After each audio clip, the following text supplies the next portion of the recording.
दोस्तों, आज की इस कहानी के जरिए हम आपको बताएंगे कि बुद्ध के नजरिए से हमारी जिंदगी की कीमत क्या है।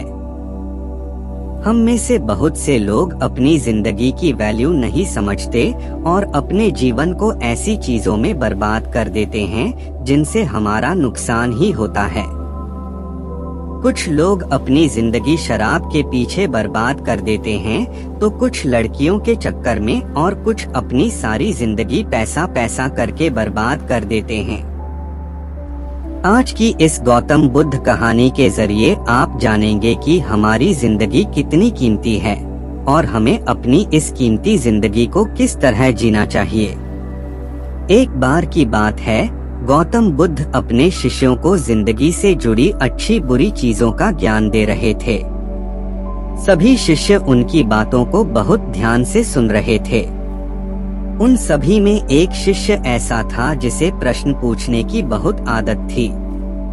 वो उठकर गौतम बुद्ध के पास गया और उनसे बोला, आप हमें जिंदगी के बारे में जो कुछ सिखा रहे हैं उस सब का क्या फायदा, क्योंकि हम में से बहुत से बच्चों को ये भी नहीं पता कि हमारे जीवन का मूल्य क्या है और ये जीवन हमारे लिए कितना कीमती है।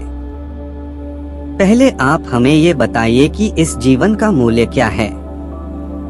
अपने शिष्य की बात सुनकर गौतम बुद्ध अपने कक्ष में गए और एक चमकता हुआ पत्थर का टुकड़ा लेकर आए।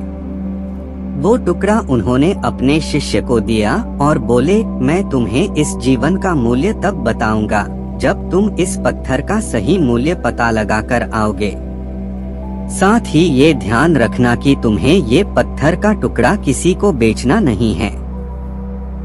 गौतम बुद्ध की बात मानकर वो शिष्य बाजार की तरफ चला गया।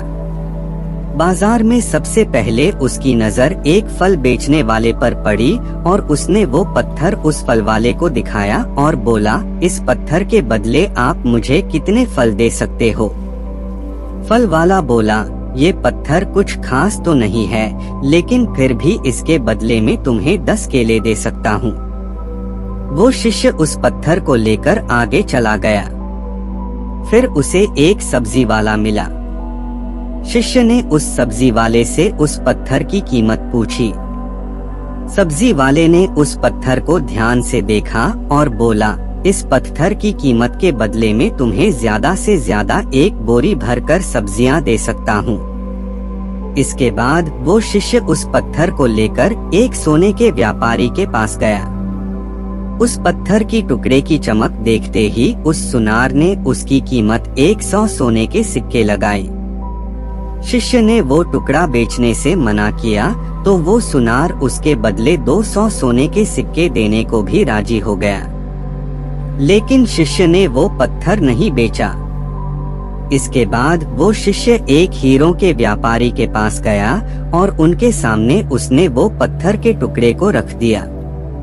उस पत्थर को देखते ही हीरों के व्यापारी ने एक साफ कपड़ा बिछाया, उस पत्थर को उसके ऊपर रखा, फिर उसकी परिक्रमा की और हाथ जोड़कर उस पत्थर को कपड़े में लपेटते हुए वो बोला, तुम जिसे मामूली पत्थर समझकर उसकी कीमत पूछ रहे हो, असल में ये एक बेशकीमती रूबी है। ऐसा रूबी हर किसी को नहीं मिलता।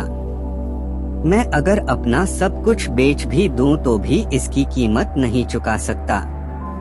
उस व्यापारी की बातें सुनकर वो शिष्य हैरान हो गया। वो दौड़ा दौड़ा सीधा बुद्ध के पास आया और उन्हें उसने जो कुछ भी बाजार में हुआ वो सब बताया।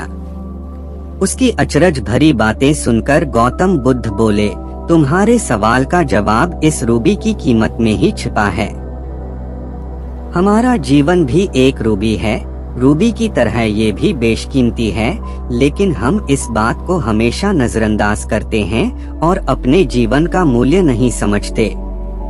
हम दूसरों को देखकर और उनके जैसा जीवन जीने की कोशिश में अपने जीवन की कीमत को कम कर देते हैं।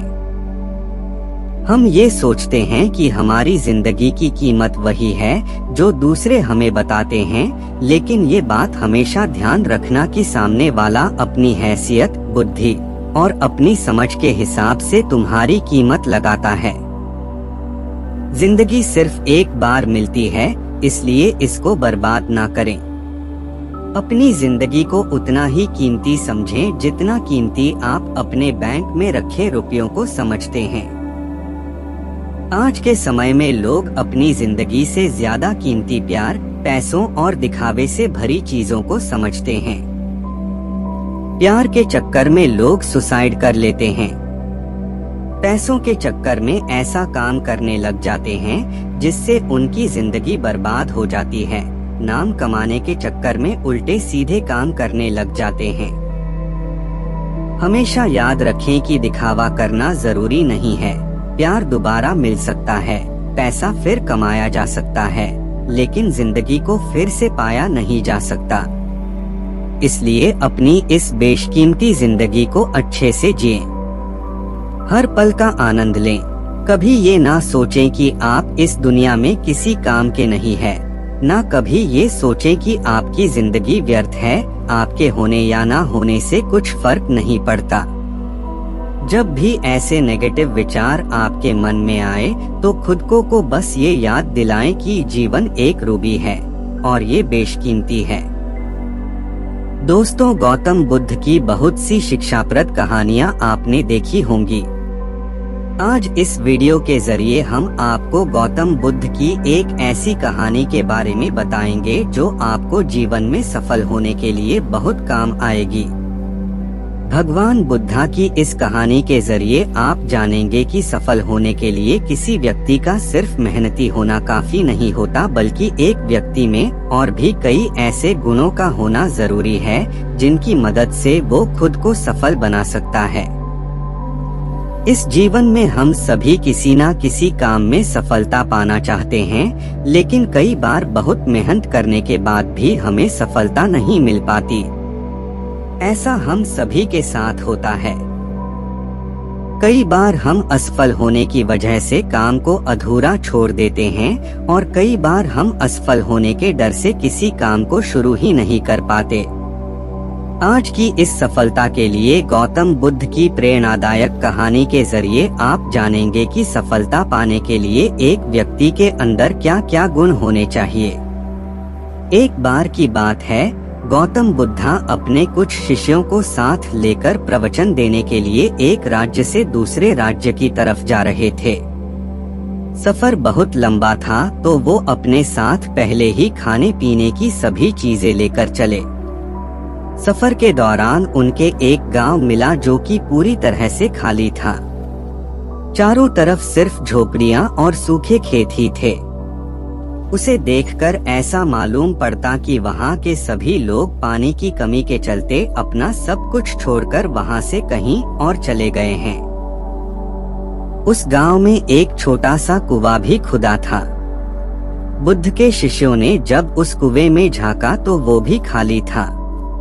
उस कुएं में सिवाय धूल के और कुछ नहीं था। अंधेरा भी होने का था तो गौतम बुद्ध ने अपने शिष्यों को एक रात वहीं गुजारने को कहा। अगले दिन सुबह वो सभी गांव से निकलने लगे।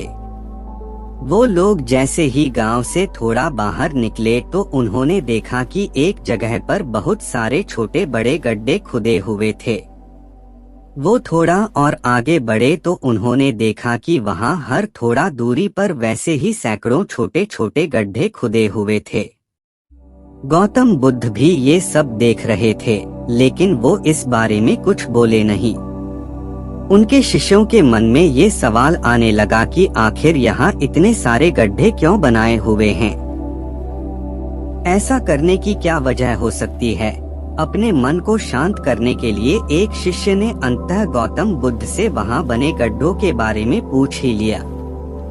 गौतम बुद्ध ने अपने शिष्यों को बताया, इस गांव की परिस्थिति देखकर पता चलता है कि इस गांव में कुछ समय पहले पानी सूख गया होगा और पानी की तलाश में ही यहाँ इतने सारे गड्ढे खोदे गए हैं।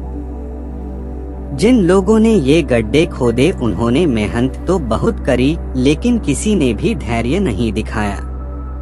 अगर उन लोगों ने धैर्य के साथ सिर्फ एक या दो जगह पर गहराई तक खोदा होता तो उन लोगों को पानी मिल जाता, लेकिन वो लोग थोड़ा थोड़ा खोदते रहे और जब पानी नहीं निकला तो दूसरी जगह खोदने लग गए। इस तरह उन्हें कहीं पर भी पानी नहीं मिला और उन्हें इस जगह को छोड़कर जाना पड़ा। इस बात को आगे बढ़ाते हुए गौतम बुद्ध ने अपने शिष्यों को समझाया कि किसी भी काम में सफल होने के लिए हमें सिर्फ मेहनत ही नहीं करनी होती, बल्कि कई बार धैर्य रखकर उस काम को करते रहना होता है। जब मेहनत से सफलता नहीं मिलती तो धैर्य काम आता है। जिस व्यक्ति के अंदर धैर्य होता है वो सफलता भी पाता है। असफल होने पर बार बार अपने कार्यों को बदलते रहना हमें सफलता से और दूर कर देता है।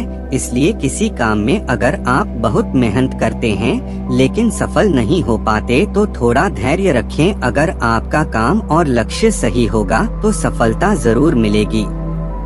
इस कहानी को देखकर आप ये बात तो जान ही गए होंगे कि सफल होने के लिए हमारे अंदर धैर्य होना कितना जरूरी है।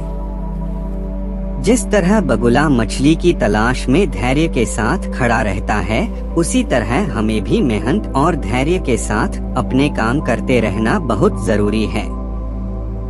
आज काम शुरू करा और 10 दिन बाद मालामाल हो गए, ऐसा बहुत कम होता है। किसी भी काम को सफल होने में समय लगता है और उस समय काम आता है हमारा धैर्य। इसलिए किसी भी काम को ये सोचकर शुरू ना करें कि आपको सब कुछ जल्दी से मिल जाएगा। धैर्य पूर्वक मेहनत करते रहें, सफलता आपको जरूर मिलेगी।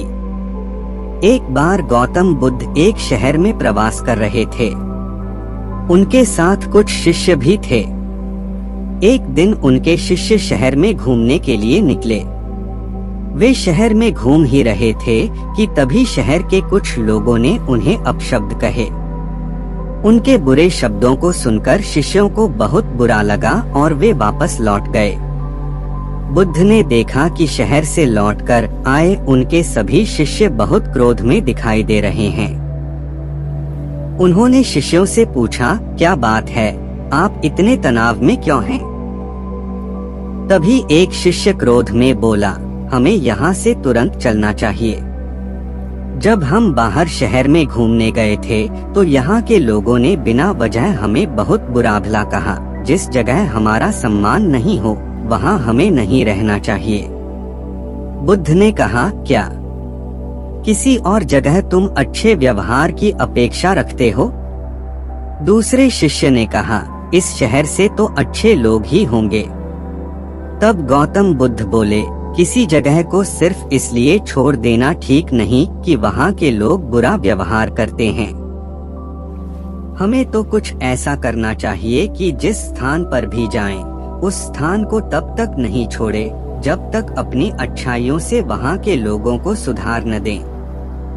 हम जिस भी स्थान पर जाएं, वहाँ के लोगों का कुछ न कुछ भला करके ही वापस लौटें।